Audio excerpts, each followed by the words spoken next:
Hi guys, James from Bird on Fire Fitness. Welcome to video 2 in our Nutrition for Fat Loss series. Just quickly, if you haven't seen the first video, jump on the Facebook page and have a look, or you can have a look, I'll link it below this video and you can go to that first.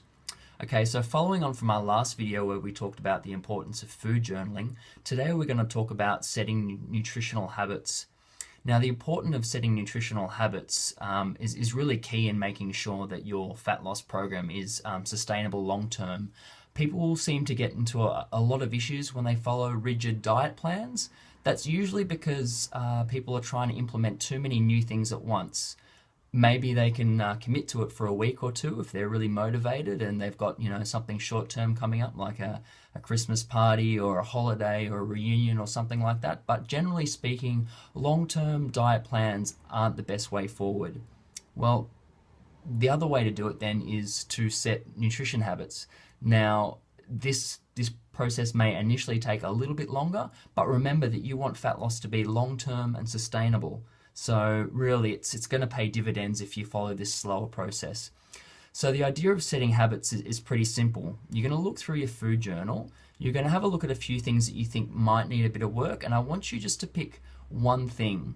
Okay, so there can be a temptation to want to change a whole bunch of stuff at once. Try to resist that temptation. Pick one thing, pick something that you're quite confident that you can commit to long term, and then go about changing that for the next 2 weeks. Okay, so let's talk specifics. Say that you go through your food journal and you see, for example, that maybe you've drunk about 12 units of alcohol during the week.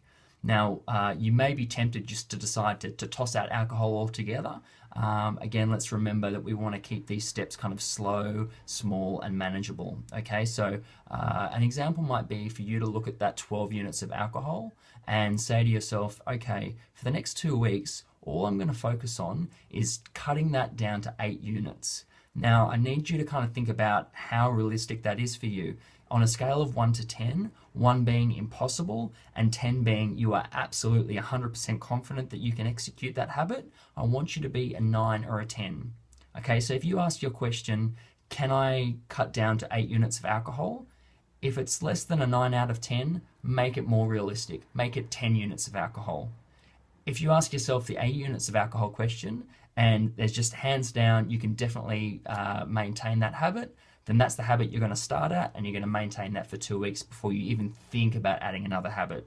Okay, so that's all I want you to think about. It's really simple. It can be so tempting to overcomplicate it, but remember that your long-term diet success is really going to hinge on you building these habits over the long term so that you only really have to do it once, not yo-yo dieting like a lot of people end up doing. So pick the one thing. If you're unsure about what habit to change, talk to a trainer or a coach and they can help brainstorm and look at your food journal and maybe help you decide what the first habit is. But remember, you're going to be changing a whole bunch of things over the long term, so don't get too caught up with which is the best habit to change first. Pick one, commit to it for 2 weeks, reassess, and then add another habit.